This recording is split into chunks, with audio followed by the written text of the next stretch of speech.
Señores, continuamos aquí en su espacio Levántate, Nueva York, y ya llegó el momento de nuestro primer diálogo matutino de esta mañana y nos conectamos desde la República Dominicana, hoy Día de la Independencia Nacional 181 aniversario, con el vicepresidente del Partido Revolucionario Dominicano, secretario de Relaciones Internacionales de esa organización política. Tiene una vasta experiencia en el manejo de estrategias y campañas electorales. Él es el ingeniero Héctor Guzmán, a quien le damos los buenos días y la bienvenida a Levántate, Nueva York.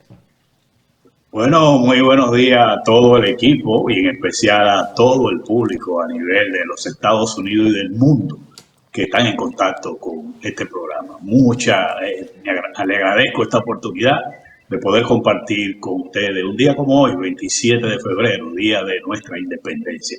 181 aniversario de esa independencia. Sí. Así es, aquí está conmigo el señor Eduardo Payano, con quien vamos a conversar con usted sobre muchos temas. Y antes de entrar en materia propiamente, ya que estamos hablando de la fecha que hoy nos hace sentir orgullosos de la dominicanidad, de ser dominicanos, ¿cuáles serían las expectativas que tiene usted y el PRD sobre la rendición de cuentas que va a hacer en el día de hoy el presidente Luis Abinader? Bueno, mira, estamos ante un presidente que es muy dado a hablar mucho con los medios de comunicación, que tiene establecido hasta una semana. Yo pienso que él va a ser reiterativo en todo lo que han sido sus declaraciones durante todo el año, porque la rendición de cuentas no es más que evaluar, o mejor dicho, rendir un informe sobre el año de gobierno de un presidente. En este caso, viene siendo del 27 de febrero del 24 hasta el 27 de febrero del 25.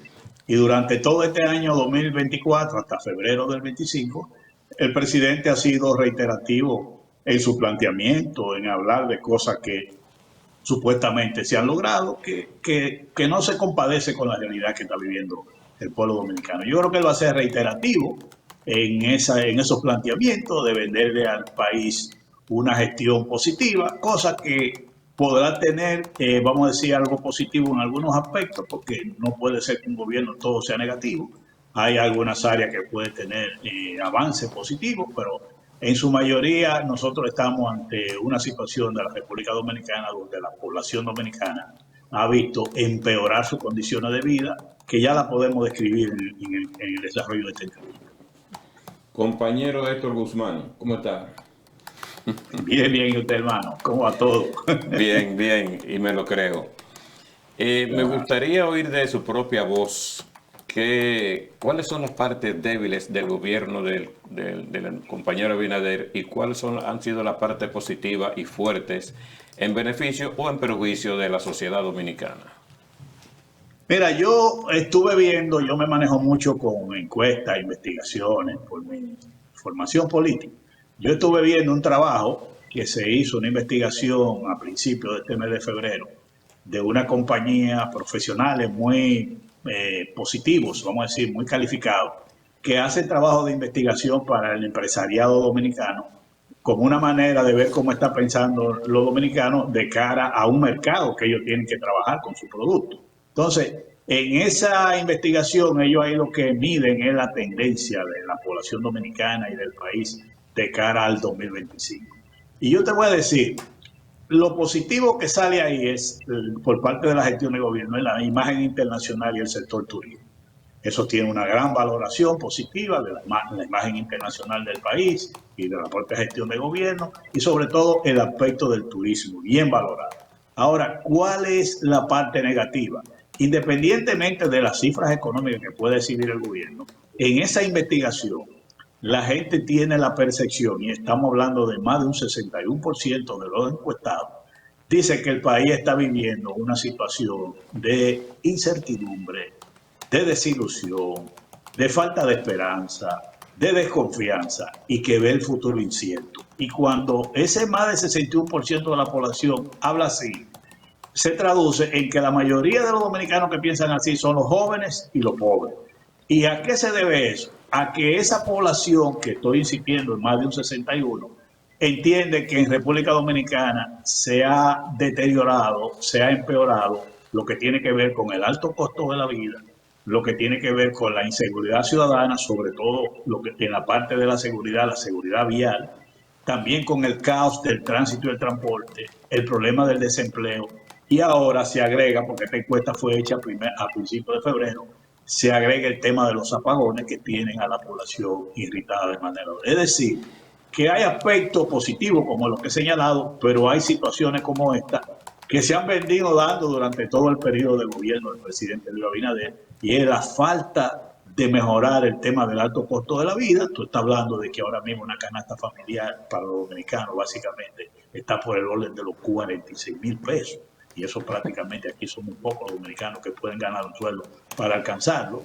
Igual que el tema de la inseguridad, que aquí la gente vive en un estado de preocupación, que ya después de las 8 de la noche, la propia ciudad capital, la gente prácticamente se convierte en un toque de queda involuntario. La gente ya después de las 8 de la noche se recoge para su casa por temor a salir a la calle. Y eso es lo que arrojan esos estudios. Entonces, cuando tú vas a la realidad, nosotros los políticos que estamos en contacto con la población, a mí me ha tocado visitar todas las provincias del país, ahora en los trabajos de reorganización del PRD, y eso es lo que tú percibes. La gente tiene serias preocupaciones por el tema del alto costo de la vida, de la inseguridad, por el tema del desempleo, y eso es una realidad que estamos viviendo, y los apagones. Yo he estado en reuniones, en salones donde hablando se me va la luz, y he estado en Higüey, me pasa eso en Higüey, como me ha pasado en Elías Piña, como me ha pasado en la capital. O sea que estamos viviendo una realidad completamente diferente a la que muchos funcionarios del gobierno. Pero, señor Guzmán, ayer precisamente el gobierno anunció un aumento del 20% a los salarios en el sector privado en la República Dominicana. ¿Usted cree que eso podría subsanar un poco esto alto costo de la vida en República Dominicana, o eso afectaría de manera adversa en los bolsillos de la gente?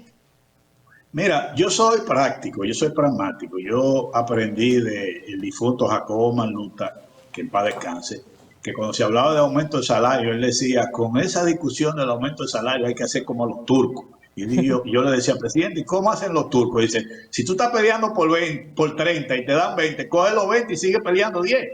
O sea, yo creo en esa teoría de manera clara. Yo creo que en los 20 los trabajadores pedían un 30%. El gobierno planteó un 20% y los empresarios inteligentemente en una táctica de negociación lo que hicieron fue que plantearon un 10%. Y es como hacen los comerciantes, los árabes, que te ponen un precio arriba para caer en el medio.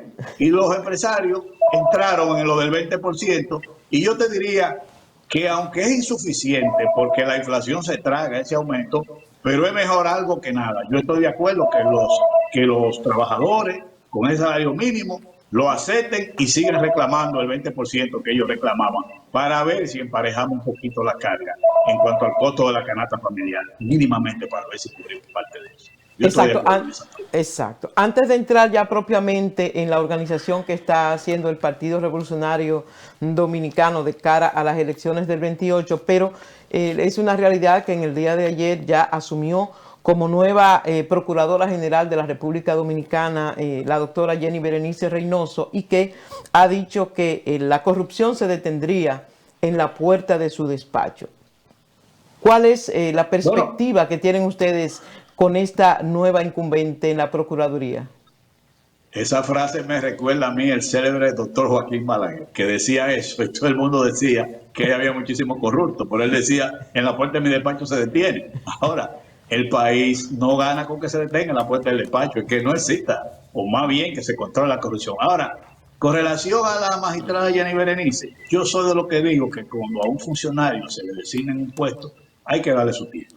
Yo espero darle su tiempo, porque ahora la función de ella no es simplemente ir a un tribunal, a un estrado, a subir y acusar, no. Ahora es la gerencia de todo el Ministerio Público. O sea, lo que llamamos la política criminal del Estado Dominicano la dirige desde la Procuraduría. Entonces, en el manejo de la Procuraduría General se requiere además de capacidad, se requiere de madurez, de sensatez, de prudencia. Hay que tener mucho cuidado que no se le vaya el carguito a la cabeza, como decían antes. Entonces, yo prefiero esperar, porque yo conozco muchos casos de gente que tú lo ves humilde en la oposición, que son amigos tuyos hablando, y de que le dan un carguito hasta de amigos lo pierden, porque se vuelven locos. Entonces, yo prefiero esperar. Héctor Guzmán, hay un chistecito muy jocoso de un elemento que le solicitó a un prestamista 50 pesos. Él le dijo, yo te presto los 50 pesos, pero es un 30%. El tipo que estaba interesado en el préstamo dijo, pues tú eres loco, a un 30%. Dice, bueno, ese gritico dieron cuando lo pusimos al 10 y se acostumbraron. Sí. Y se acostumbraron. Entonces, así es. hago recreo memoria de los años 70 y tanto, de un merengue que Johnny Ventura tenía, decía, ay San Blas, me aumentaron el gas. Ay San Bernabé, me aumentaron el café. Ay Santa Cristina, y también la gasolina. Parece ser que ningún gobierno de la República Dominicana ha hecho conferencias, charlas o funcionarios para que el pueblo entienda que hay una explosión demográfica descontrolada, que hay demasiada demanda, más que las ofertas. Entonces, yo creo que ustedes, quienes manejan la política agarrada de raíces, deben entender ciertas cosas que un gobierno se encuentra imposibilitado o atado de pies y manos porque hay una explosión demográfica que es constante. ¿Qué a usted le parece? Mira, yo lo que creo es que en la política, no solo en la República Dominicana, sino en el mundo entero, y sobre todo América Latina, que es donde nos corresponde a nosotros, el político lo que tiene que hablar la verdad. O sea, tú no puedes decirle a un pueblo que tú le vas a reducir los precios de la comida en un 30% y después del gobierno decir que no, que la economía es dinámica y que los precios no se pueden bajar. Ahí estamos de acuerdo. Estamos muy de acuerdo. Ese es el problema, porque yo lo que comparo cuando una gestión de gobierno, yo lo que comparo es qué usted prometió y qué usted hizo. El problema de aquí es, por ejemplo, en la República Dominicana, que nosotros tenemos una serie de productos comestibles, vamos a decir, que el país lo puede producir, puede ser autosuficiente y lo puede producir a un precio que yo he llamado precio justo, precio aceptable, porque ¿qué pasa? Nadie va a sembrar y cosechar para perder, entonces tú tienes un costo de producción, el agricultor tiene que ganar dinero. Ahora, tú tienes que hablar de que yo voy a llevar la comida a precio justo. Lo que tú no puedes permitir es que 2 o 3 importadores vengan y te traigan un alimento, como ha pasado ahora con el arroz, que te traen arroz importado, que les resulta más barato porque en Estados Unidos el arroz es subsidiado, y entonces te lo mezclan con el criollo y te lo venden como el criollo, que sale más caro. Entonces el tipo importa un arroz más barato, te lo mezcla con el criollo y te lo vende como criollo. Entonces ahí hay un engaño. ¿Qué sucede? Que yo te diría lo siguiente. Oye, aquí hay una serie de productos que nosotros en República Dominicana lo podemos producir y el gobierno subsidiarle la producción para que el productor gane dinero y le puedan llegar a precio asequible a la población. Ahora, ¿qué sucede? Que como se está importando alimentos, en su mayoría hay una política agropecuaria que privilegia la importación, el dólar está subiendo. ¿Qué tú crees que va a pasar con el costo de la comida? Se está disparando. Y esa es la realidad. Yo creo que usted al país, como tú dices, y yo estoy de acuerdo, usted tiene que decirle a la población lo que es la realidad de la economía. Yo no le puedo vender la idea de que yo le voy a bajar la comida. No, yo se la puedo garantizar a precio justo. Yo le puedo garantizar que voy a tratar de mantener una inflación controlada para que los chelitos que ustedes reciben con su salario puedan alcanzarle. Porque tampoco podemos meternos en una carrera espiral de que el salario le caiga atrás a los precios. Porque si no, vamos a tener un momento que el salario detrás de los precios, cuando vamos a venir aquí, no vamos a ver manera de cómo tú vas a poder vivir cayéndole el salario atrás a los precios. Si los precios tú no lo estabilizas más o menos a precio justo, de nada sirven los aumentos de salario. Fíjate que esto es como una cadena. Si el salario aumenta y lo que me va a aumentar es la inflación, al final de cuentas el salario no me sirve para nada. Yo tengo que lograr una mejoría en tus ingresos, pero también lograr alguna estabilidad en la canasta familiar para que tus ingresos puedan compensar esa salsa que se genera. Yo creo en ese asunto, pero hay que hablar de la verdad al pueblo. Lo malo es cuando tú le dices una cosa y después aparece otra. Definitivamente usted es el área y siempre hemos conversado acá de la necesidad de una tecnificación del área agropecuaria en la República Dominicana. Totalmente. Pero la realidad es que estamos mirando la migración de la gente del campo, de los pueblos, de donde se siembra lo que se come. Entonces esta gente está migrando a las grandes ciudades, dejando los campos desiertos, vacíos. ¿Usted tiene alguna propuesta en ese sentido para que, como usted bien dice, la República Dominicana pueda ser autosuficiente en algunos productos básicos que se consumen en el país? Mira, yo siempre he sido partidario de que los gobiernos trazan la ruta del país. En República Dominicana se ha entendido claro. Tú tenías a Joaquín Balaguer que era muy creyente en la construcción. Entonces la política de Joaquín Balaguer era invertir mucho en la construcción. Ustedes recordarán eso. Entonces la gente se mete a construir todo. Cuando llegó un presidente como Antonio Guzmán, la gente entendía que este hombre iba a invertir en el campo, entonces la gente comenzó a irse a invertir en el campo. Entonces, los gobiernos trazan la ruta, la pauta del país. Entonces, yo soy de lo que digo, que nosotros debemos apostar al desarrollo de la agropecuaria nacional. Si tú te das cuenta, si nosotros desarrollamos el campo, que la gente pueda producir, que la gente pueda vivir igual en una casa modesta, que pueda tener su aire acondicionado, que pueda tener todos los servicios en el campo, tú puedes estar seguro que el dominicano se va al campo, porque el dominicano por naturaleza, por cultura, por origen, en el fondo es agricultor. O sea, aquí un dominicano tú te lo llevas allá a Nueva York y una vez quiere un apartamento, se pone una matica, una cosita, porque es que lo lleva en la cultura. Yo recuerdo en los tiempos atrás que el profesor Juan Bosch decía, el dominicano sabe hacer dos cosas bien claras, es sembrar y cosechar. Y eso es verdad. Entonces, ¿qué sucede?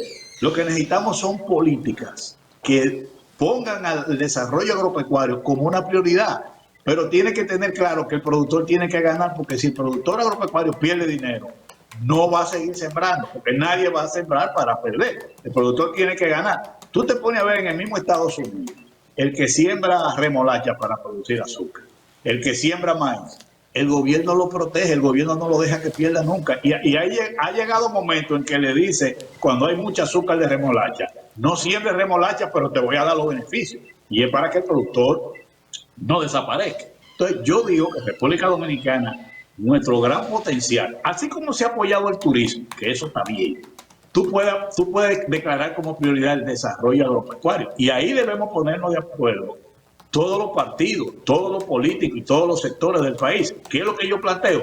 Debemos ponernos de acuerdo en un pacto en el sector agropecuario. ¿Cuáles son los productos que nosotros podemos ser autosuficientes? Por una realidad, yo no puedo en República Dominicana, por ejemplo, coger dólares para importar habichuelas cuando yo puedo producir la habichuela que los dominicanos consumen. Yo no puedo en República Dominicana, por ejemplo, coger los dólares que yo genero para importar azúcar cuando yo puedo producir el azúcar. Y entonces yo creo en esa política, que nosotros nos sentemos y digamos, miren, en estos renglones nosotros podemos ser autosuficientes. ¿Por qué? Porque la política internacional se maneja con un problema de interés. Nosotros no producimos petróleo, pero tenemos que buscar los dólares para comprar petróleo. Entonces tenemos que apoyar renglones productivos que nos generen los dólares para poder comprar los petróleos. Entonces, en eso es que yo creo que ahí debemos de poner de acuerdo todo el sector político en un desarrollo agropecuario, en un plan de desarrollo agropecuario que le permita al país, que no importa el gobierno que llegue, se le dé continuidad para nosotros lograr primero la autosuficiencia alimentaria, de que no tengamos que depender de nadie para poder comer los alimentos básicos, y segundo, renglones que nos puedan generar dólares para nosotros poder gastar los dólares que necesitamos en medicina, en petróleo, en gas natural, que no lo producimos. Mira, ahora mismo, nosotros tenemos el cacao. El cacao está más caro ahora mismo que el dólar. Entonces yo te pregunto, ¿República Dominicana tiene condiciones naturales para producir todo el cacao que sea necesario? Pero no le ponemos atención ahora. Estamos averiguando que tal cosa, invirtiendo en otra cosa. Pero yo digo, el cacao dominicano, tú vas ahora mismo a la zona cacao-talera, que es un cacao viejísimo, abandonado, y ahí andan en un camión que anda cargado de cacao. Hay que vigilarlo como si fuera el dinero de un banco que mueven, y con una camioneta todo el mundo armado, porque cualquiera que se lleve un saco de cacao se lleva miles de pesos. Están pagando 30,000 pesos por un quintal de cacao. Eso nunca se había visto. Entonces, eso te dice a ti que, por ejemplo, un renglón como ese, como el café, como el azúcar, nosotros tenemos que retomarlo, porque esa es característica que tenemos en el país para producir renglones como esos que nos generan dólares, porque se colocan en el mercado internacional. Antes que Payano pregunte, quiero hacer un paréntesis para decir que yo siempre digo aquí que hay que mirar al campo, porque el petróleo no se come, pero con lo que sembremos en el campo sí podremos adquirir el petróleo, y usted me acaba de dar la razón. Así mismo es, así mismo es. Héctor Guzmán, En el 2002 me tocó asumir la candidatura como regidor en la circunscripción más grande y más importante que tiene el país, que es la circunscripción número 3. Exacto. Yo no he perdido el cordón umbilical con mi barrio, 27 de febrero, María Auxiliadora, Mejoramiento Social, La Sursa, Guachupita, 27 de febrero, el Sánchez Payá, Simón Bolívar. No he perdido el cordón umbilical porque regularmente me comunico, visito a mis amigos. No así ha pasado con su partido, que hoy se encuentra enclavado en un lugar penoso, vergonzoso, de menos de un 5%, porque se ha vivido la teoría. Yo creo que hay que llevarle la conciencia y la práctica al pueblo, enseñarle realmente cuál debe ser la lucha por un actual imperfecto para que haya un futuro mejor. Y dejar la teoría a un lado. ¿Qué proyecto trae ustedes para que puedan tener bonos que le permitan participar activamente en un proceso electoral? Mira, lo primero es que yo soy realista. O sea, el PRD, como tú dices, se ha reducido en su tamaño por una realidad. No vamos a inventar.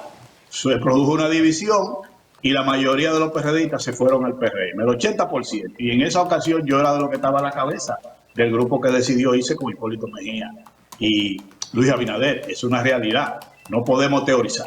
Por las razones que sean, más del 80% de los PRDistas se fue al PRM detrás de Luis Abinader y de Hipólito Mejía. Esa es la realidad. Ahora, lo siguiente. Cada elección es una coyuntura diferente. Fíjate cómo ahora, para el 28, Luis Abinader hasta ahora no es candidato presidencial. Quiere decir que vamos a un escenario político diferente. Pero también la política ha cambiado mucho en la República Dominicana. Mira, en realidad, y no solo en República Dominicana, en toda América Latina, tú analizas, y ya los partidos políticos lo que se han convertido es en maquinaria electoral. Ya los partidos de masa son insostenibles porque el clientelismo político, lamentablemente, que aquí se ha degenerado mucho la política, no hay quien sostenga un partido de masa, a menos que tú no tengas el gobierno. Y aún en el gobierno es con dificultad. Mira la situación que tiene el PRM ahora, de muchísimo disgusto interno, de gente que no han podido satisfacer, y eso te genera un problema. Entonces, como sabemos que esa es la realidad y vamos a una coyuntura electoral diferente, nosotros estamos muy claros de que nosotros tenemos que hacer del PRD un partido de cuadro. Y ese partido de cuadro político, nosotros entendemos que la clave es trabajar con la juventud, que es la mayoría del electorado, y con la mujer. Nos estamos descansando en esos dos pilares para reorganizar el partido y forzar un crecimiento. Nosotros hemos recorrido toda la provincia del país en una primera hazaña. ¿Cuál es? Un inventario de saber cuáles dirigentes tenemos en cada sitio, porque si tú no sabes con lo que tú cuentas, tú no sabes cómo va a llevar a cabo un trabajo político. Primero eso. Segundo, al saber con lo que contamos en cada sitio, reorganizar o reestructurar los comités de dirección de cada distrito, de cada municipio, de cada provincia y también los organismos nacionales como la Comisión Política y el Comité Ejecutivo Nacional. ¿Para qué? Para con esos dirigentes nosotros reorganizar y organizar la casa, como la llamamos. Porque si tú no organizas la casa, si tú no organizas el equipo, tú no puedes estar claro la batalla que tú vas a dar. Y a partir de ahí, que ya estamos concluyendo, porque nosotros después que visitamos toda la provincia, estamos haciendo encuentros regionales, que el primero lo hicimos en La Romana con todos los dirigentes del este. Luego nos fuimos a Azua, hicimos con todos los dirigentes de las 7 provincias del sur hacia allá. Este fin de semana terminamos de hacer la provincia de Santo Domingo, el Distrito Nacional, y este sábado vamos a hacer La Vega con 7 provincias del Cibao Central, para luego concluir con San Cristóbal, la otra parte del sur, y Santiago con la línea. ¿Qué vamos a hacer con todo esto? Ahí nosotros tenemos el inventario claro de todos los dirigentes, los estamos consultando, los estamos escuchando para saber qué ellos plantean que nosotros debemos hacer como PRD para la reorganización. Eso es lo primero, organizar la casa, para entonces emprender las acciones de crecimiento de cara al 28, pero fundamentalmente en la juventud. Y tú sabes como yo que la juventud de ahora no hace política como los tiempos de nosotros. A los jóvenes ahora hay que buscarle la vuelta porque tienen otra formación, tienen otras inquietudes, tienen otra forma de actuar políticamente. Pero hay que sí tener un partido con una estructura adecuada, como está haciendo ahora, que va a apoyar candidatos. Y en esta etapa, en esta coyuntura, en la nueva realidad que se vive en la República Dominicana, como en América Latina, Quien contribuye al crecimiento, a la masificación de un partido ahora mismo son los candidatos. La gente sigue más candidatos, sigue más una causa, sigue más un objetivo que te presente un candidato que los propios partidos políticos. Y esa es la realidad. Pero hay que tener una estructura partidaria fuerte, capacitada, unificada, con un objetivo. Y en esa estructura tú montar buenos candidatos que conecten con la población y que respondan al interés de la población. Porque cuando tú tomas las estadísticas, oye, cuando tú tomas las estadísticas, apenas un 25% del electorado dominicano está organizado en un partido político. ¿Qué quiere decir? Que más del 70% no pertenece a ningún partido. Lo que quiere decir que es un público bastante importante para tú trabajarlo, conocer sus necesidades, conocer qué es lo que piensa para tú conquistarlo y atraerlo a votar por tu partido. Pero, don Héctor, usted dice que una de las causas de del mal desempeño que tuvo el Partido Revolucionario Dominicano en las elecciones del 24 fue la división en PRM, que se desprendió la mayoría de los miembros del PRD y se convirtió en PRM, pero ¿han analizado ustedes otras causas? Sí, claro, claro. ¿Otras causas? Yo digo que la disminución del PRD, su origen viene en la división, que fue en el 2016, vamos a decirlo. Prácticamente en el 2014 fue que se produjo la división, porque ahí fue que se creó el PRM. Pero la causa de la derrota en estas elecciones del 24, la primera es la no unidad de la oposición. Y eso está determinado. Un partido unido, un bloque electoral unido, tiene más capacidad de vencer a uno dividido. Y aquí hay experiencia vivida en República Dominicana, en América Latina. Si aquí ahora mismo el cuadro está que si la oposición no logra orquestar una unidad, es muy difícil que tenga posibilidad de ganar. Pero así mismo pasa con el caso del PRM. Si el PRM se divide, tú puedes estar seguro que no tiene posibilidad de ganar unas elecciones. Entonces, una de las causas que produjo la derrota, donde el PRD salió muy afectado, fue el que no se concretó una alianza verdadera, sincera, clara en la oposición. Y eso fue producto que todos lo vimos. Nosotros hicimos todos los esfuerzos del mundo del PRD para unificar a la oposición, pero no fue posible porque el liderazgo político de la oposición no respondió a la expectativa que la población tenía, que era de unificar. Y eso es la realidad. Eso lo vivimos nosotros. A mí me tocó vivir eso cuando Jacobo, por Peña, el hecho de que si tú no lograbas la unidad, no se ganaban las elecciones. Nosotros la vivimos ahora con el caso de Leonel Fernández y Danilo Medina, que yo se lo decía públicamente y en privado. Yo le decía, si ustedes están cayendo en el mismo error que caímos los PRDistas aquella vez cuando Jacobo, Peña, Salvador, y si siguen en eso, se va a perder la elección. Le faltó mencionar a Felipa Gómez. Bueno, era con la que nosotros trabajábamos, te recuerdo. Entonces, esas son realidades, mira. Es una guerrera. Aquí, esas son realidades. Si tú no unificas la fuerza política, tú pierdes. Tú puedes tener el mejor candidato, pero si va dividido, no tiene ninguna posibilidad de ganar una elección. Esa es la realidad. Señor Guzmán, hubo muchas expectativas ya al final cuando se firmó la alianza Rescate RD entre el Partido Fuerza del Pueblo, el PRD y el Partido de la Liberación Dominicana. ¿Qué falló ahí? Porque en encuentros donde estaban los tres partidos ahí como Alianza RD, se notaba que realmente eso no era real. Se notaba la división. ¿Qué pasó ahí que eso no dio sus frutos? Mira, lo primero que tú dijiste una parte cierta. Desde que se anunció la posibilidad de acuerdo, en el PLD se paró la hemorragia de gente del PLD que iba para la Fuerza del Pueblo y las divisiones internas y los pleitos internos ahí se pararon un poco. Desde ese principio comenzó a ser positivo. Ahora, en el fondo, no hubo tal unido, no la hubo, y eso tuvo mucho que ver con el comportamiento de los dirigentes de la Fuerza del Pueblo y del PLD. Nosotros hicimos ingentes esfuerzos para eso. No pudimos lograrlo. Bueno, así nos pasó a nosotros con Jacobo Peñagón. Hubo un momento y Salvador de Blanco que no pudimos lograr los acuerdos.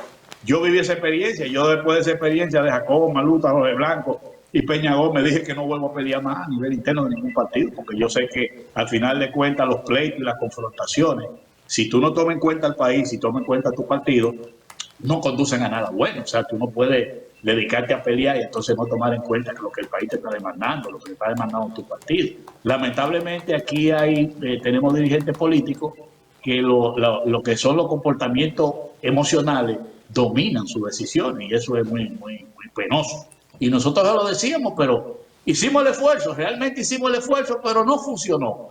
Quizá uno no sabe porque también déjeme decirle que también se hicieron esfuerzos de querer lograr un acuerdo del PRM, o en este caso el presidente Luis Abinader, con el PRD, y no fue posible tampoco. Pero en los primeros momentos, ese fue lo primero que se trató de hacer y no fue posible. Por la misma situación que estamos hablando también, la misma situación de los egos personales. Héctor, eso es lamentable. Hay un pasaje bíblico que dice que hay caminos que el hombre lo cree recto, pero al final son caminos de muerte. ¿No considera usted que los militantes del PRD, cuando se hizo el acuerdo de las corbatas azules, ahí fue donde comenzó el disgusto, porque vieron eso como un agravio al partido? ¿Cómo usted enfoca esa posición, ese acuerdo de las corbatas azules? Si fue en ese momento que los militantes del PRD comenzaron a aislarse del partido. Mira, yo creo que eso fue un factor que comenzó, pero hay muchos factores. Lo más grave fue el proceso del 11 y del 12. Ahí fue donde se agrietó y donde el hecho que más impactó en la división del PRD fue la situación que se produjo en la Casa Nacional cuando aquella vez de la silla. Eso ahí selló la división, lamentablemente. Ahí fue que selló la división y déjame decirte, y selló la división y marcó ante el electorado dominicano que el PRD no iba a tener apoyo por ese comportamiento. ¿Usted se refiere a los sillazos que usted se refiere? Sí, del cual pero somos responsables. Eso era como... era propio de la naturaleza del partido. No, pero que al extremo que llegó eso, para el electorado dominicano, eso selló ahí, vamos a decir, ahí el pueblo dominicano le quitó el respaldo al PRD. Ahí eso fue desastroso. Y yo sabía que un hecho así, ¿y por qué? Porque eso creó las condiciones insalvables de un entendimiento interno del PRD. Eso llegó a una situación tal de la agresión física que hacía insalvable el entendimiento entre los PRD. Y eso fue para mí lo que marcó la división y además que la población dominicana te retirara el apoyo. Para mí eso fue lo de mayor impacto, que no es el hecho, porque eso venía acumulándose y detonó. Eso fue lamentable. Recuérdate que algo similar pasó con el Conco. ¿Tú te recuerdas? Sí, claro. Se fueron los primeros sillazos. ¿Y te recuerdas? Aquella vez, eso fue otro detonante, ¿tú te recuerdas? Y ahí esto nos costó las elecciones a nosotros. Entonces repetimos hazañas como esas que son realmente condenables y muy lamentables para la democracia dominicana y para los partidos del Estado. Yo espero, y como yo siempre he dicho, que todas esas cosas uno lo que tiene que asimilarlas para no repetirlas. Y eso va para todos los partidos, no solo para el PRD. Fíjate que el PLD, el caso de Leonel Fernández y Danilo Medina, cuando tuvieron en el 19, la división la produjo ahí. Fuerza del Pueblo PLD fue una división de dos liderazgos que hicieron esa misma situación. Y ahí vimos, ninguno de los dos, los dos fuera del poder. Pero definitivamente, señor Guzmán, el resto de los partidos que existen, con excepción del Reformista, han surgido del PRD. Sí, definitivamente. Eso es la mayoría, pero a veces hay algunos que son de emprendimiento, de dirigentes que se consideran en condiciones y creen que pueden desarrollar algo. Pero los dos casos que estamos hablando son divisiones fuertes, ¿me entiendes? Porque una cosa es que un grupo se vaya, que no es una división, pero otra cosa es la división frontal, como pasó Danilo Leonel y como pasó en el caso del PRD nosotros en los tiempos de Jorge Blanco, Jacobo Malú. Recuérdense que el tiempo de Jacobo Malú y Peña Gómez llegó a crear el PRI y el BIS. ¿Te recuerdas? Sí, claro que sí. El PRI y el BIS. Y a mí que me tocó estar con Jacobo Malú en ese tiempo, yo recuerdo que no había manera de que tú convencieras a Peña Gómez y a Jacobo Maluta de que había que entenderse, que esto era una división. Y al final se produjo la división y perdí las elecciones. Igual que ahora. En el 11 vino el 12 y después del 12 vino, las elecciones del 12 dejaron esos problemas y la convención del 11 y vino entonces en el 14, que fue en el 13 que se produjo la situación, y del 13, por cierto, número 13, fue que se produjo el tema de los sillazos y ahí se selló la división del PRD Y mira dónde fuimos a parar. Se creó el PRM, pero tuvo que esperar que llegara el 20 para el PRM, que llegara al poder. Cosa que nosotros lo creamos al tiempo que cuando, mira cómo son las cosas de la vida. A mí fue que me tocó plantear de que había que crear un nuevo partido y fue el PRM, que habían algunos que me acusaban a mí de que era divisionista. Y yo le decía, no es que yo soy divisionista, es que yo estoy con Hipólito Mejía y sé que no hay posibilidad de entendimiento y hay que hacer algo para que los compañeros que nos siguen puedan aspirar por un partido. Muchos de los que me acusaban de divisionista y que no estaban de acuerdo con el PRM, hoy son funcionarios del gobierno y son más PRMistas que Hipólito Mejía. Definitivamente, pero señor Guzmán, usted habló de la intención que tiene el PRD de convertirse en un partido de cuadros. Ustedes vienen de ser un partido de masas. El PLD, por el contrario, comenzó como un partido de cuadros y terminó siendo un partido de masas. ¿Usted cree que va a funcionar en este caso con ustedes? Nosotros estamos viviendo realidades políticas. Nosotros estamos muy claros que en esta realidad política tú tienes que formar una organización política y, vamos a decir, hacer acuerdos donde tú pudieras tener un candidato que pueda hacer la opción del poder, pero si no lo eres, ser parte del poder. Los PRDistas entienden mucho el lenguaje, que lo aprendieron con Jacobo Magluta, que lo repito de nuevo, que decía, oye, hay que ser parte del poder o el poder total. Y esa es una realidad que nosotros tenemos que entender. O sea, no podemos engañarnos, nosotros no podemos venir a decir irresponsablemente de que vamos a ganar las elecciones. No. Nosotros estamos claros que un objetivo es ser parte del poder o el poder total. Eso está claro, porque esa es la realidad que estamos viviendo en la República Dominicana. Aquí nadie hoy puede adivinar lo que va a pasar en el 28. Y la política se nutre de realidad.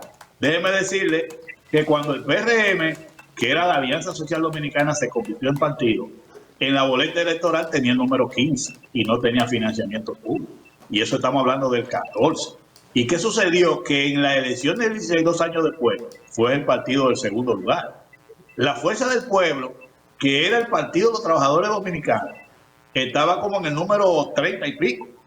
Y terminó ahora en las elecciones del 24 en el segundo lugar. ¿Qué quiere decir? Que de ser un partido minoritario, sin financiamiento público, 2 ejemplos de cómo por la coyuntura que se da, se convierten en fuerzas políticas de importancia, lo que quiere decir que cada elección es una coyuntura diferente y el hecho de que tú seas pequeño o sea grande, no significa que en las elecciones que tú vienes, tú vas a ser igual. Todo depende de la coyuntura y de los trabajos y las situaciones que se produzcan.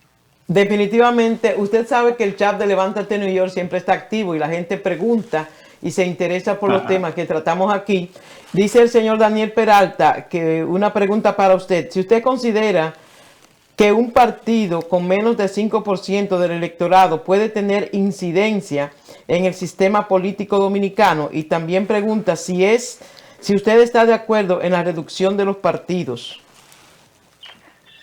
Mira, por la última parte, la reducción de los partidos en ninguna parte de América Latina, reducir los partidos ha contribuido al fortalecimiento de la democracia. Todo lo contrario, los partidos son el sostén de la democracia.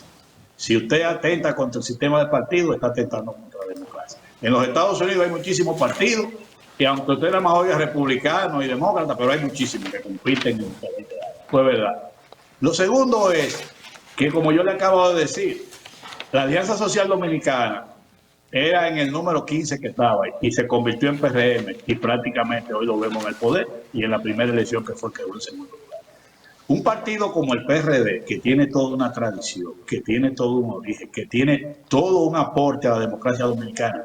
Yo quiero que usted sepa que nosotros que hemos recogido el país, el PRD todavía está en el sentimiento de la mayoría de los dominicanos, porque es el partido que trajo la democracia a la República. Aquí no se puede cantar nada. Usted puede tener una organización política pequeña, pero puede ser que en una coyuntura usted se convierta en algo decisivo. El PRD, aunque ahora es como le llaman minoritario, que eso de minoritario es por el tema de los fondos públicos, hoy es una fuerza como quiera de incidencia nacional. Mire, ahora fuimos nosotros a la Junta Central Electoral con el tema de la candidatura independiente y la propuesta más clara, más precisa sobre el tema, la llevó el PRD de todos los partidos. ¿Por qué? Porque ahí estábamos gente con experiencia en el área electoral que conocemos el tema y fuimos a hacer planteamientos concretos sobre ese tema. Y así con cada cosa. O sea, el PRD está en la mente, en la cultura del pueblo dominicano, con sus cosas buenas y sus cosas malas, porque la verdad que los líos y las cosas que son características del PRD, negativas, que eso es lo que hay que mejorar. pero que todavía lo tiene el PRM, porque al final de cuentas los PRMistas son PRDistas, no son otra cosa. Es igual que la Fuerza del Pueblo y el PLD, al final son PLDistas, no son otra cosa, aunque tengan un uniforme diferente. Su formación, su origen es el mismo. Y esa es la realidad. Un partido como el PRD tiene su incidencia y la está teniendo. Y nosotros creemos que también vamos a jugar un mejor papel ahora en las elecciones del 2028. Y estamos trabajando para eso. El tiempo se nos termina, señor Guzmán. Antes de despedirnos, quisiéramos que usted nos diga en qué va la convención interna, si tienen convención interna y cuándo será. Y al final, un breve mensaje por el Día de la Independencia. Mira, nosotros estamos reorganizando el partido. Como te señalé, las autoridades que tenemos hasta ahora, su periodo dura hasta el 27. La idea que tenemos es adelantar. De tan pronto reorganicemos el partido a todos los niveles, a nivel internacional también. Allá en el exterior vamos a reorganizar también el partido. Después que lo reorganicemos, iniciemos un proceso de crecimiento. Entonces, la idea que tenemos es adelantar el proceso de vencimiento de las autoridades para elegir una nueva dirección de manera democrática. En eso estamos muy claros. Sobre todo dándole participación a la juventud, porque para crecer hay que darle mucha participación a la juventud, pero también tenemos idea de que hay que integrar a la juventud dominicana a la política para que incida más en el futuro y en el desarrollo de la República Dominicana. Al final, con la independencia, bueno, yo decir a los dominicanos que cuando nosotros tuvimos nuestra independencia, que nuestros patriotas trabajaron, fue para independizarnos de los vecinos de Haití. Hoy estamos en una situación delicada, precisamente con Haití. Y yo creo que aquí todos los dominicanos debemos poner esa situación por encima de cualquier interés particular y partidario y de gobierno. Y debemos seguir trabajando y luchando por lo que hicieron nuestros padres de la patria, de seguir siendo independientes de toda potencia y sobre todo seguir siendo independientes de Haití. No podemos permitir lo que está pasando ahora, señores. Aquí usted está llegando más haitianos y los dominicanos están llenos. Entonces, como vamos... Si usted va a los hospitales con el nacimiento de ciudadanos haitianos, cuando venimos a ver, la población dominicana está siendo sustituida de manera muy pacífica, muy callada, por una población haitiana. Señores, ya aquí tenemos nosotros alcaldes, autoridades que son haitianos, que tienen nombre dominicano, pero son haitianos. Yo no digo que es malo que participen, pero se están dando situaciones que mueven a preocupación, porque cuando usted va a la maternidad, que aquí hay hospitales, que la mayoría de los que nacen son ciudadanos haitianos, hay un proceso delicado, que muchos dominicanos, inclusive gente con preparación, están abandonando el país y muchos ciudadanos haitianos por la situación que está dando, están ocupando el territorio dominicano. Y cuando venimos a ver, nos sustituyen la identidad, nos sustituyen la sociedad y eso sí es grave. Y nosotros tenemos un compromiso con nuestros padres de la patria, un día como hoy, a que tenemos que aplicar nuestras leyes, tenemos que aplicar nuestras decisiones para mantener el alto la soberanía y la identidad de la República Dominicana por la que tanto soñaron los tres patricios de la República Dominicana, y yo incluyo a Gregorio Luperón. Muchísimas gracias, ingeniero Héctor Guzmán, por haber estado con nosotros en el día de hoy. La invitación para cuando esté por acá, por Nueva York, nos visite aquí en nuestros estudios. Muchísimas gracias. Muchas gracias a ustedes y a los que están en sintonía con nosotros. Gracias a ustedes. Así es, señores, ahora vamos a ver cómo anda el mundo con Rafael Díaz y las internacionales. El gobierno de Nicaragua juramentó ayer a 30.000 civiles encapuchados como policías voluntarios, quienes son considerados por la población como paramilitares destinados a colaborar en la tarea de represión política. Varias personas fueron detenidas y otras heridas levemente durante un incidente en una protesta de jubilados realizada la tarde de ayer miércoles frente al Congreso argentino en la ciudad de Buenos Aires. Las lluvias de febrero han sido las más intensas en los últimos 5 años en el puerto ecuatoriano de Guayaquil, dijo el alcalde Aquile Álvarez, luego de 24 horas seguidas de precipitaciones en la ciudad. El gigante de ventas en línea Amazon anunció una nueva versión de su asistente de voz Alexa, que mejorará con inteligencia artificial generativa y tendrá cualidades más parecidas a los humanos. El gobierno está encantado con el trabajo de Elon Musk, aseguró ayer el presidente Donald Trump en la primera reunión del gabinete con el jefe de Tesla y SpaceX como invitado de honor. Hamas e Israel anunciaron ayer que intercambiarán hoy jueves los cuerpos de 4 rehenes israelíes por más de 600 prisioneros palestinos, lo que contemplará la fase inicial de su frágil acuerdo de tregua en Gaza.